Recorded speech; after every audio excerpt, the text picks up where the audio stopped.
ஜூலை 5 ஜூலை 5 ஜூலை 5 ஜூலை 5 ஜூலை 5னா ஜூலை 5னா என்னப்பா? ஜூலை 5 தெரியல ப்ரோ எனக்கு ஜூலை 5.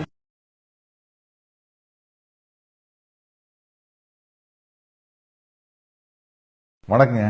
கட்சி சார்பற்ற தமிழக விவசாயிகள் சங்கம், ஏர்முனை இளைஞர் அணி ரெண்டு அமைப்பும் சேர்ந்து ஜூலை 5ஆம் தேதி பல்லடத்துல விவசாயிகளுக்காக தியாகம் பண்ணவங்களுடைய ஒரு நினைவு நாளை கொண்டாடுறாங்க.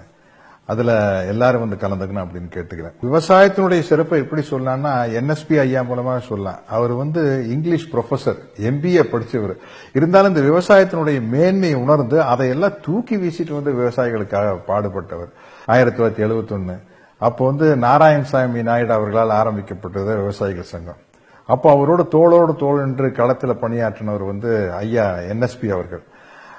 இன்னைக்கு அவருடைய மகன் வெற்றி, NSP வெற்றி இதை முன்னெடுத்து இதை வந்து எடுத்து நடத்திட்டு இருக்காரு அப்படிங்கிறது எனக்கு ரொம்ப மகிழ்ச்சியா இருக்கு. நாங்க வேற தொழில் இருந்தாலும் கூட எங்களுக்கு விவசாயம் முக்கியமா நினைக்கிறோமா, அது மாதிரி வந்து டாக்டரா இருந்தாலும், வக்கீலா இருந்தாலும், இன்ஜினியரா இருந்தாலும் அவங்க வந்து விவசாய சம்பந்தம் இல்லாம இருக்கவே முடியாது. ஏன்னா நம்ம சொல்லும் போதே அடிப்படை தேவை வந்து உணவு, உடை, உறைவிடம் அப்படின்னு தான் சொல்றோம். அந்த உணவுக்கு அடிப்படை வந்து விவசாயம். 1971 வந்து கோயம்புத்தூர்ல கட்ட வண்டி போராட்டம் நடந்தது, பெரிய போராட்டம். மாட்டு வண்டி கொண்டு வந்து கோயம்புத்தூர் டவுனுக்குள்ள மாட்டெல்லாம் அவுத்து விட்டாங்க.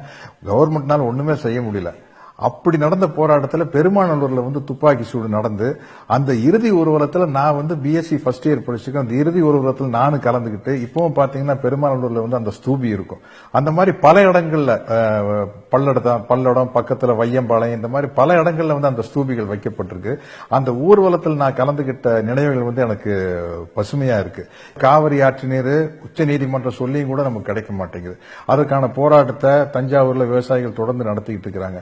முல்லை பெரியாறு, பாலாற்று தடுப்பணை இப்படின்னு சொல்லி எல்லா வகையிலும் தமிழக விவசாயம் வந்து நசுக்கப்படுது. வேறு வேறு அமைப்புக்கு வந்து ஒரு பிரச்சனைன்னு வச்சுக்கலாம், அவங்க மட்டும் குரல் கொடுத்தா போதும். இப்ப எங்களுக்கு நடிகர்களுக்கு ஒரு பிரச்சனைனா அதை நடிகர் சங்கம் பார்த்துக்கும். ஆனா விவசாயிகளுக்கு ஒரு பிரச்சனைனா அதை எல்லாருமே பார்த்துக்கணும். ஏன்னா எல்லாருமே அதன் தொடர்புடையவர்கள். அதனால தான் நான் சொல்றேன். அதனால வந்து இதுல வந்து எல்லாருமே அந்த விவசாயிகளுக்காக குரல் கொடுக்கணும் அப்படின்னு கேட்டுக்கிறேன். நம்ம விவசாய நண்பர்களுக்கு, நானும் ஒரு விவசாயியா இருக்கிறதுனால சொல்லிக்கிறேன், இன்னைக்கு கட்டணம் இல்லாத மின்சாரம் நம்மளுக்கு கிடைக்குன்னா அதுக்கு 62 பேர் உயிர் தியாகம் பண்ணிருக்காங்க. இப்ப நானே நடிகனா வந்து நான் 40 வருஷத்துக்கு முன்னாடி நடிக்க வந்தேன். நடிகனா வந்து நான் சம்பாதிக்க ஆரம்பிச்சோன்னு நான் பண்ண முதல் காரியமே தோட்டம் வாங்கினதுதான். ஏன்னா எப்படி இருந்தாலும் அது நம்மளுக்கு சோறு போடும். இந்த சினிமா நம்மளை கைவிட்டாலும் கூட விவசாயம் காப்பாத்து அப்படிங்கிறதுக்காகத்தான். அப்படிப்பட்ட ஒரு மேன்மையான உன்னதமான தொழில் விவசாயம். அந்த விவசாயத்தை பேணி காப்புவது நமது கடமை. இப்ப இந்த தியாகிகளுடைய போராட்டத்தையும் அவங்களுடைய தியாகத்தையும் போற்றும் விதமாக கட்சி சார்பற்ற தமிழக விவசாயிகள் சங்கம், ஏர்முனை இளைஞர் அணி ரெண்டு அமைப்பும் சேர்ந்து ஜூலை 5ஆம் தேதி பல்லடத்துல வந்து இந்த நிகழ்ச்சி நடக்குதுங்க. இது மிகப்பெரிய வெற்றி அடைய வேண்டும். வணக்கம், வாழ்த்துக்கள்.